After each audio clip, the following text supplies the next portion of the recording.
దినోత్సవం సందర్భంగా హుస్నాబాద్ నియోజకవర్గ 7 మండలాలలో ప్రతి ఊరూరు అంబేద్కర్ సంఘం అంబేద్కర్ విగ్రహాలకు పూల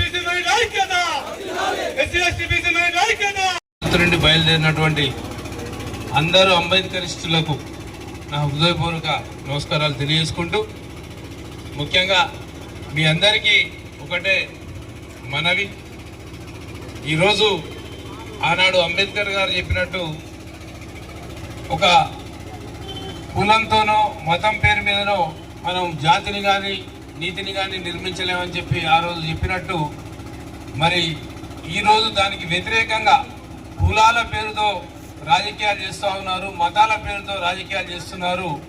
అధికారంలోకి వచ్చి రాజ్యాంగాన్ని మార్చేటువంటి దుష్ట పన్నాగాన్ని కూడా పన్నుతూ ఉన్నారు.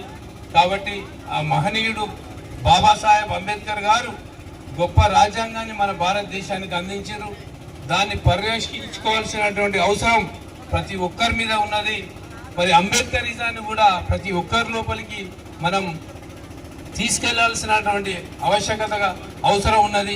ఖచ్చితంగా అంబేద్కర్ ఆలోచన విధానాన్ని అందరూ కూడా ముందుకు తీసుకెళ్లాలి అని చెప్పి కోరుతూ, మరి ఈ యాత్ర పేరుతో ఇక్కడ మీరు అందరు చేస్తున్నటువంటి ప్రకాష్ గారు కావచ్చు, ఇక్కడ సుధాకర్, చాలా మంది, భిక్షపతి, చక్రపాణి, తర్వాత సంపదన్న, చాలా మంది, మా అశోక్, ప్రేమరాజ్, చాలా మంది ఇక్కడ వీళ్ళందరూ కూడా, చక్రపాణి, చాలా మంది కూడా ఇక్కడ పార్టిసిపేట్ అవుతున్నారు.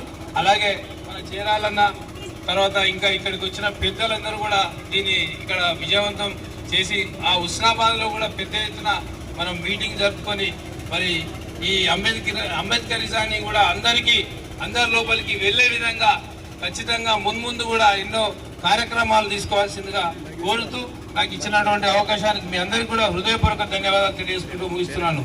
జై హింద్, జై భీమ్. అన్నగారికి ప్రత్యేకమైన జై భీములు తెలియజేస్తూ, దయచేసి మిత్రులారా, అంబేద్కర్ వాదులారా, దయచేసి అర్థం చేసుకోవాలి. ఇంకా చాలా గ్రామాలు ఉన్నాయి. 32 గ్రామాలలో 32 విగ్రహాలకు